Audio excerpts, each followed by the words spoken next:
Megaman Legends has been one of my most favorite IPs in the Mega Man universe ever. Having first seen Trombone in Marvel vs. Capcom 2, I eventually picked up her game at EB Games for $5, and the rest is history. I fell in love with the Bond soon after. Teasel, the Sherbots, and especially Tron. A mix of mechas, exploring, and anti-hero premise, I soon bought Legends 1 and 2 just to see what happened to the pirates. While their story spirals downward, my fandom only grew upwards, finding as much merchandise as possible, and trust me, it's massive, despite it being quite possibly the hardest and most expensive hobby to get into. So naturally, the deck building game has to be in my collection. In this video, I will show you how to play Mega Man Legends, the deck building game.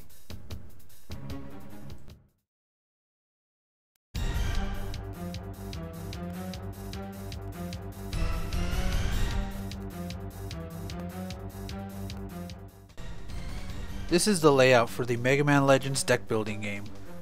The grid is the support car. This is where you buy weapons, events, and items for your character. Bottom left is the cavern. This is where you go exploring, where you fight Reaverbots and try to find a path to escape. And on the bottom is your player section. This is where you put your main character and its weapons and anything else that you might want to play. The top right is where you place your special cards, your deck that you built, as well as your discard pile. We'll get into that in a bit. You start off from choosing one character out of the 10 available. In each card you'll see their name, you'll see their image, you'll see their life bar, and you'll see their description. Each character has different life bars and descriptions, so choose wisely. Before we begin, let's see the 4 types of cards that are available for us at the support card. The first one is the energy card. This is pretty much your ammo and your money.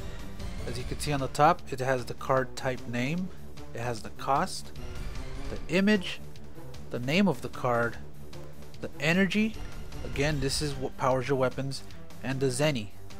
That will be your money that you need to purchase items at the support card. There are 3 types of energy cards, 10, 20, and 30. This is the weapon card. On top it has the card type, the cost, the image, the weapon type and subtype, the damage, this is what you need to attack Reaverbots with, and energy requirement. This is pretty much the ammo that you need to use said weapon. These are the event cards. These cards give you an upper hand before entering the caverns. This card consists of the card type, the cost, the image, the card name, and the description at the bottom. You apply the description on the bottom part first before applying the top description. This is the item card. This card consists of the card type, the cost, the image, the card name, and the description below. Depending on the description, these cards can sometimes be used twice. Once you choose your character, you need to pull 10 cards from the support card piles. These cards are the Buster Gun, 2 Splash Mines, and 7 energy cards, type 10. Shuffle the 10 cards, then draw 5 from your deck to your hand.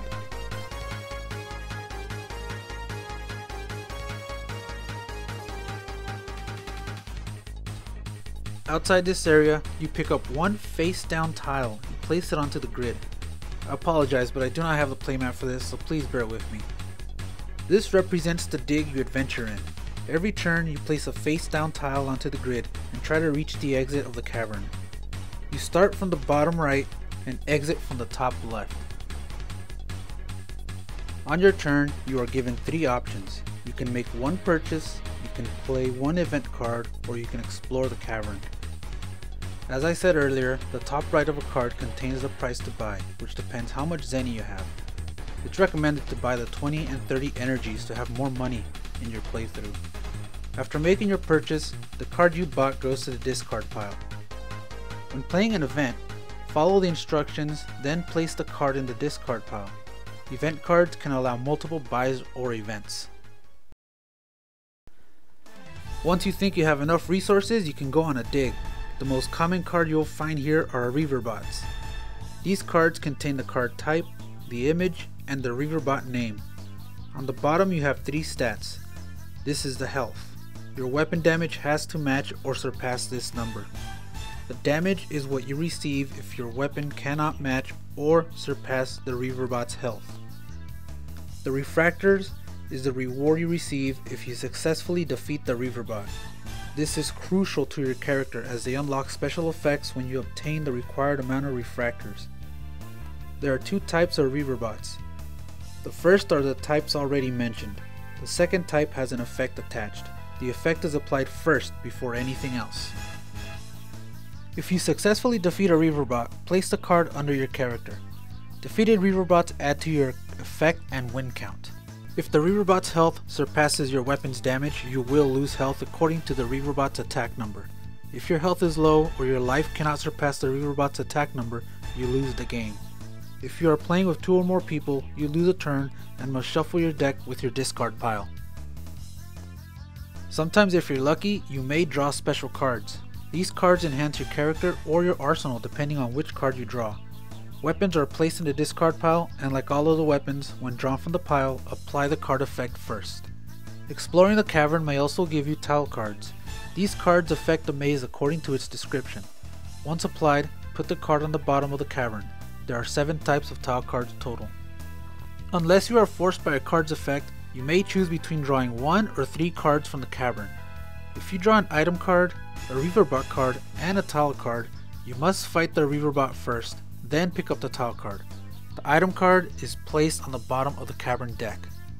If you draw 2 Reaverbots and 1 item or tile card, you must fight both Reaverbots starting with whoever has the highest health first. The item or tile card is placed on the bottom of the cavern deck. If you're unlucky and draw 3 Reaverbots, you must fight 2. Priority is given to the Reaverbot who has an effect first, then whoever has the highest health. If 2 of the Reaverbots have an effect, apply the effect of whoever has the highest health first, then the other. The third Reaverbot is placed on the bottom of the cavern deck. This is a high risk, high reward option.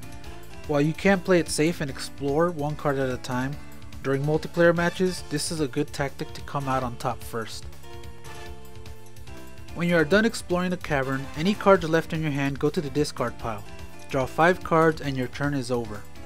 As the game progresses, it will get easier to explore the cavern and many items from the support card will be used or run out. Just remember to keep a good balance on your deck. While it is great to have many cards, the cards you want may be out of reach. Find a good balance where your good cards come out frequently. During single play, the game is won if Megaman Juno is defeated or you exit the cavern.